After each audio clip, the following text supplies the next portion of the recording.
Now before we go, some words on the last of the Larry Scott era in the Pac-12. On Wednesday night, in not one but two separate reports, Scott was asked about his legacy. In both cases, he said he'd prefer to let other people comment on it.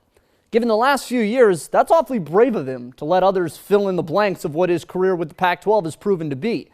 But in another way, it exposes Scott for who he's always been. A guy with vision, a guy with smarts, and a guy who thought we were all just too stupid to understand what he was trying to do. Sure, Pac-12 brand has taken a beating over the years. You can't really blame Larry Scott for the down Oregon years, for USC's insistence on retaining Clay Helton, for the mess UCLA basketball was in the 2010s. But a good commissioner is a leader at heart. And leadership at the conference's $7 million a year high-rise in downtown San Francisco has been at best ambivalent and at worst absent. It's okay to swing for the fences and not connect. The Pac-16 with Texas and Oklahoma, or a money-gushing, fully autonomous Pac-12 network, never came to fruition. And while fans may quibble with the TV distribution, that isn't what drew their true loathing of Larry Scott.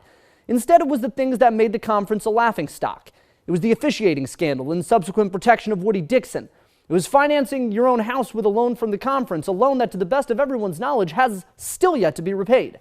Gifting millions of dollars in bonuses to yourself and other executives during a pandemic while simultaneously gutting the crown jewel of your tenure, that vaunted conference network. I'm thinking of those people tonight.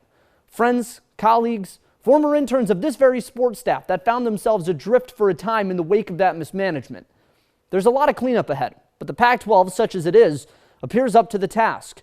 And for the first time in a while, there's hope for the Conference of Champions. But to get where the Pac-12 aspires to be, they need to be led by a champion, rather than a con man and a clown. We'll be right back.